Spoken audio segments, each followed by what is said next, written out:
En 1990, por ejemplo, se vendía azúcar a la URSS a un precio acordado de $1,000 por tonelada. Para 1992 se debió salir a buscar compradores al mercado internacional, donde el azúcar se cotizaba en $200 por tonelada. Esto es una reducción estrepitosa en el valor del trabajo social de Cuba. La misma producción tenía 5 veces menos capacidad de compra. Se instauró el estado de emergencia llamado Periodo Especial en Tiempo de Paz.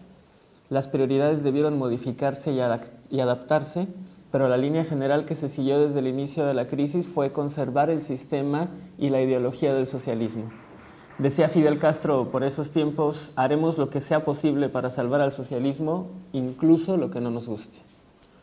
Se trataba de una lucha por la sobrevivencia del proyecto de la revolución, por lo que se puso en práctica un modelo heterodoxo, flexible como para resolver problemas apremiantes con cualquier herramienta a la mano, pero enmarcado en los principios que le han dado vida y continuidad a la revolución. La primera necesidad que trajo la crisis fue la obtención de divisas para poder acceder a productos básicos de alimentación, de necesidades básicas en el mercado capitalista, y dada la situación, las medidas adoptadas para no sucumbir ante la crisis resultaron contradictorias.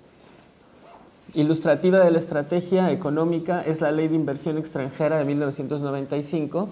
Por un lado, permite a empresas extranjeras llevar a cabo actividades lucrativas en la isla, con lo que permite una inyección de recursos al Estado con una perspectiva sostenida, pero por otro lado, esos recursos se concentran en el gobierno y se reparten de manera discrecional para poder concentrarlos en los sectores clave de la economía. Cuba encontró formas de atraer inversión a pesar del bloqueo y con un manejo férreo de los recursos recibidos fue saliendo de la crisis. El proceso de adaptación de la revolución a la nueva situación trajo una coyuntura inédita. Por primera vez en su historia, Cuba no estaba ligada a una potencia internacional en la cual hiciera descansar su economía. No era ni colonia española, ni neocolonia estadounidense, ni socio privilegiado de la URSS. Hubo que pensar con cabeza propia. Es difícil hablar de las cosas buenas que traen las crisis, pero esa es una de ellas. El principal cambio que vivió la Revolución Cubana en la primera década del siglo XXI es la reorientación de los sectores de crecimiento. Es decir, la sustitución drástica del azúcar como principal producto de exportación, de representar 80% de las exportaciones cubanas al inicio de los 90s, el azúcar pasó a significar menos del 10% de las exportaciones en el año 2003. Esta caída en la producción cañera se justificó por su alarmante pérdida de valor en el mercado mundial. Para sobrevivir a la nueva situación, Cuba se vio obligada a mudar el eje central de su economía desde la producción y exportación de azúcar a la exportación de servicios, principalmente médicos. Y es que Cuba ha tenido que buscar el elemento que le da una ventaja en el mercado mundial, recurriendo al principal recurso con el que cuenta el país, que es la calidad de su fuerza de trabajo. La especial atención que ha recibido en Cuba el sistema educativo, reconocido en todo el mundo, con la perspectiva de la formación de capital humano como el principal motor económico y social, me parece que es una estrategia de desarrollo, enseñanza para países periféricos dependientes que buscan salir de esa situación. La apuesta hacia el futuro económico contempla por una parte la producción de la riqueza, que la producción de la riqueza descanse en la industria del conocimiento. La exportación de servicios, equipos y técnicas de la biotecnología, la industria farmacéutica y el área de la salud se ha colocado como el renglón número 1 de las exportaciones en lo que va del siglo XXI. Bueno, la nueva sociedad cubana. La situación económica comenzó a estabilizarse a inicios del siglo XXI, pero al mirar a la sociedad cubana que emergió de la crisis, se advierte un cambio profundo con respecto a la situación anterior. En primer lugar, por el descenso general del nivel de vida, una generalizada mengua en las expectativas sociales, reforzada por la potenciación de desigualdades e injusticias. Un importante cambio estructural en la sociedad cubana es la estratificación a partir de los ingresos no ligados al trabajo. Es decir, este es uno de los elementos que más ha influido en la reconfiguración de la sociedad cubana.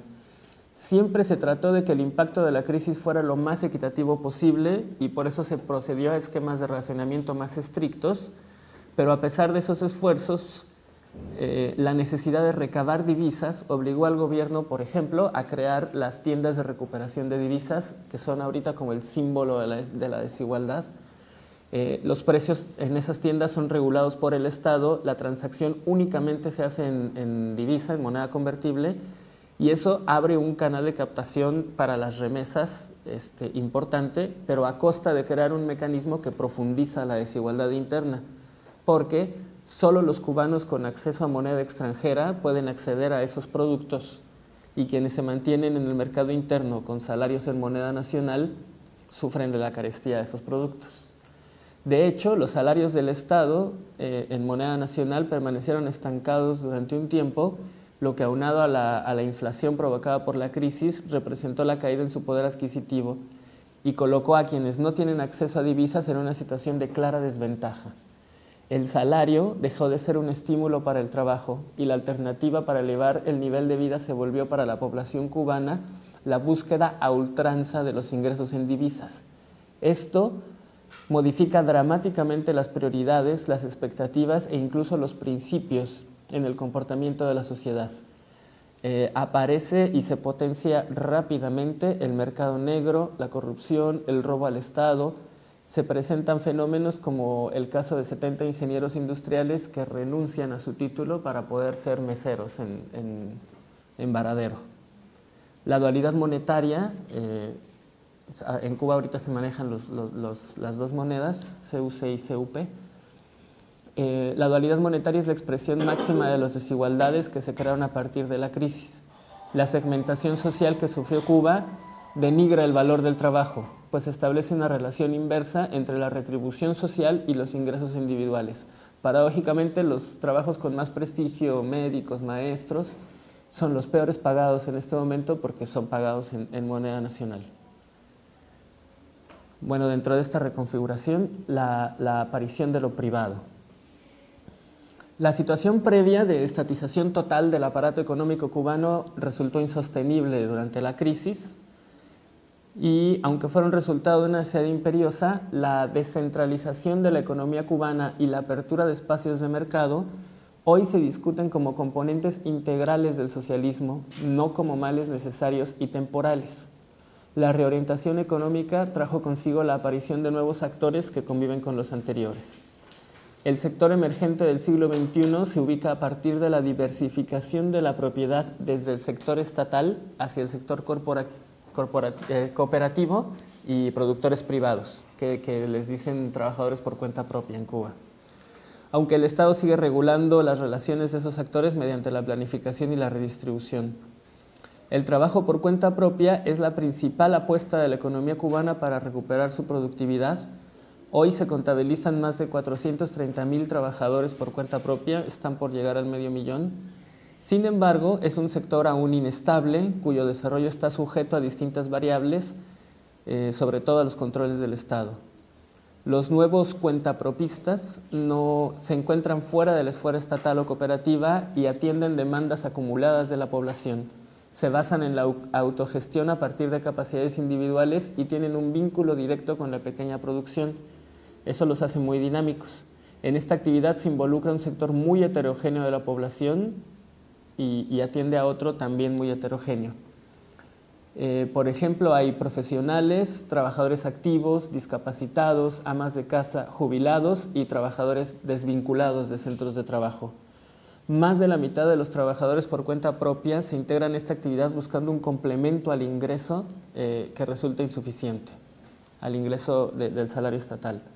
El impulso al desarrollo del cuentapropismo se ha visto impedido por varios factores. Por ejemplo, la deficiente oferta con que cuentan los trabajadores de este ramo para obtener insumos, que al no satisfacer la demanda provoca el retorno al mercado negro y a la desviación de recursos estatales. Otra traba se observa en la tasa impositiva del Estado, que es demasiado rígida para micronegocios que van iniciando. Estos trabajadores por cuenta propia tienen poca estabilidad económica por los problemas de abastecimiento y por factores externos. Si baja el turismo, si hay un desastre natural, etc. Ante eso las empresas están desprotegidas.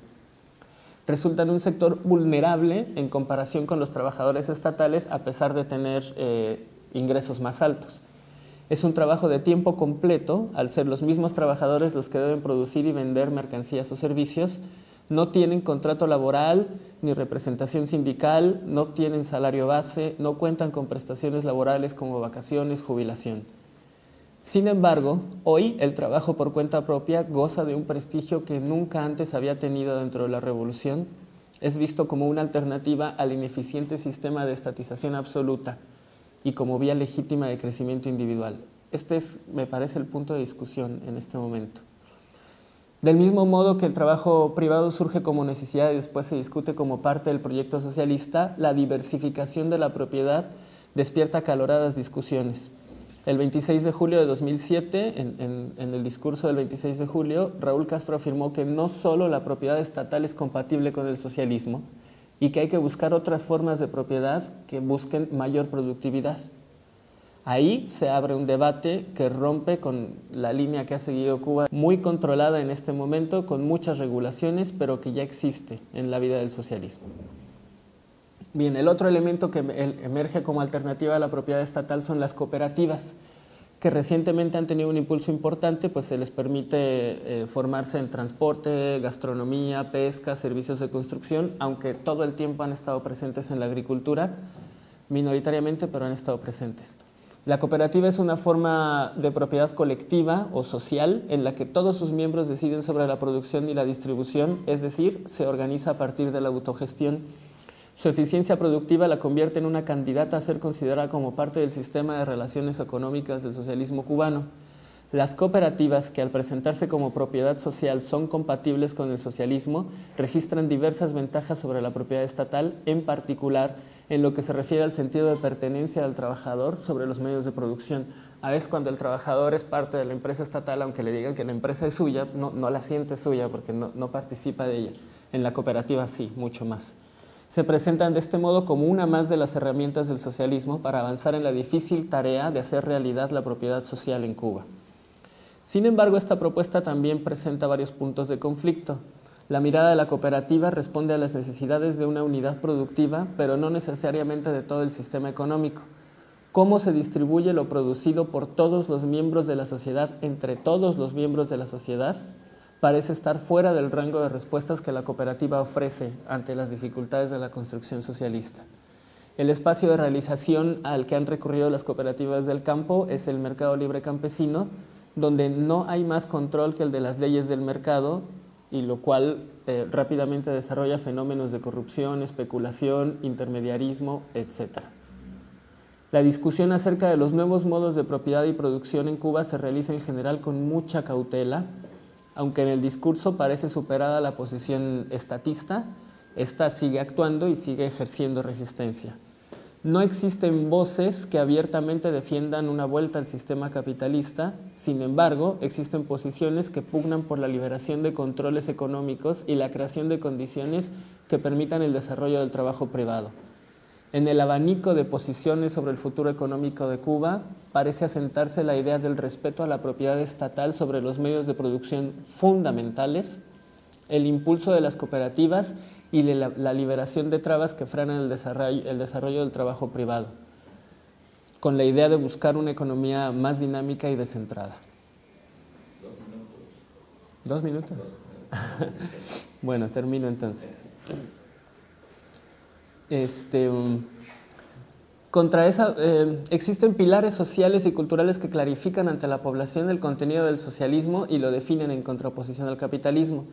La conciencia está sobre todo ligada a las conquistas históricas, la gratuidad de la educación, la gratuidad de la salud, los subsidios a los alimentos, el transporte, etcétera, etcétera, pero no es como clientelismo, sino que tiene que ver con una solidaridad cotidiana. La agitación social propia de los periodos de crisis, el desgaste de las estructuras de representación y la amplia capacidad de crítica y análisis con que se ha formado la población más educada de América Latina abren nuevos espacios de participación, nuevas tendencias culturales, nuevas propuestas. Sin duda en Cuba se vive hoy un momento agitado. Muchas de las bases económicas tradicionales se han reorientado, afectando a la sociedad en función de esos cambios. Han sido señalados desde el más alto nivel de dirección política muchos de los problemas que aquejan a la sociedad, sobre todo en lo referente a los métodos de participación. Se discute hoy sobre la democracia del socialismo. La sociedad cubana del siglo XXI, emergida del proyecto revolucionario, pero también de la crisis, se juega sin referente su propuesta de socialismo. No hay proyecto probado, no hay camino recorrido, no hay hermano mayor que proteja de la agresión. Nunca una sociedad que construye un proyecto socialista ha enfrentado los problemas que hoy enfrenta Cuba. Pero el llamado, sin embargo, es a seguir cambiando, a cambiar más extensa y profundamente. Parece pertinente para la coyuntura cubana recuperar a Simón Rodríguez en su directriz sobre la construcción de una América libre. O inventamos o erramos. Gracias. Gracias al GT30 que me acogió un primer trabajo en el 2011 y que nos ha permitido impulsar una serie de iniciativas comunes de carácter académico, de investigación y sobre todo de amistad. Usted nos decía hace unos momentos el hecho de que de manera deslocalizada, de forma extraterritorial, muchos están estudiando nuestras realidades, Cuba, República Dominicana, Haití, que acaba de desarrollar un tema sumamente interesante y que para nosotros es familiar y que tratamos también de empatizar. Bueno, expresar esa felicidad que uno siente al encontrar esto realmente nos llena de mucha gratitud y nos llena de mucha felicidad. De modo que agradecer eso antes de empezar. Este tema que voy a poner en discusión sobre el voluntariado surge de manera casi fortuita, pero asimismo de manera prácticamente fortuita, empalma con una serie de otras iniciativas de investigación que estaba desarrollando correlativamente en el momento y otras que ya se habían, digamos que materializado en términos de que se habían publicado. Así que en una ocasión, hace ya casi un año más o menos, se me invita a discutir sobre el voluntariado empresarial, o voluntariado ligado al emprendedurismo, ¿no? Y esa idea de voluntariado ligado al emprendedurismo y al empresariado en mí despierta como una especie de preocupación, una preocupación porque por un lado tenemos una visión ligada al dar, a la voluntad de dar, de sí, como yo la llamo en el trabajo que se ha publicado aquí en Alas, del voluntariado, y por otro lado una visión utilitaria donde la voluntad está ligada al sentir utilitarista de nuestro sistema económico contemporáneo. Al situar esto, hay un aspecto relevante, ¿no? Y es el significativo auge que encuentra actualmente la sociedad civil y ese dar de sí, ese sentido de la voluntad que está detrás de la noción de voluntariado. Bueno, eso es justamente lo que yo voy a hacer. Recoger primero un poco la tesis, lo que quiero demostrar, luego situar un poco esa preocupación ligada al voluntariado, recoger algunos casos, sé que no me va a alcanzar el tiempo para por lo menos hacer mención a algunos casos dominicanos y así familiarizarlos con lo que pasa en el plano local de la República Dominicana y finalmente, contrario a cómo pasaron los hechos en mi caso, dejar que ustedes saquen sus propias conclusiones y debatir, la verdad que sí. Pues bien, esa dualidad que podemos encontrar en el marco del voluntariado ético sitúa, por lo menos en mi caso, la revisión de la literatura que tuve oportunidad de hacer, la preocupación en el siguiente aspecto, y es el hecho de que cuando encontramos las definiciones sobre voluntariado, encontramos que esas definiciones están ligadas a fines y no necesariamente al contenido de esos fines, es decir, a lo que empuja esa voluntad de dar de sí en un contexto determinado. Desde ese punto de vista nos vimos en la necesidad de separar dos tipos de voluntariado, digamos, un tipo de voluntariado remunerado y un tipo de voluntariado no remunerado. No remunerado no quiere dejar dicho que la persona no recibe una remuneración a cambio, en este caso, sino que no implica necesariamente una relación contractual de largo plazo, fija, ¿sí? E implica un tipo de retribución, digamos, temporal, específica por un proyecto o algo más contextualizado, localizado y perentorio, digamos, esa es la palabra, y perentorio al mismo tiempo, visiblemente perentorio. Esa es la separación que se intenta hacer aquí para al final de todo demostrar que si es posible un sentir de esa voluntad que podemos ligar a la noción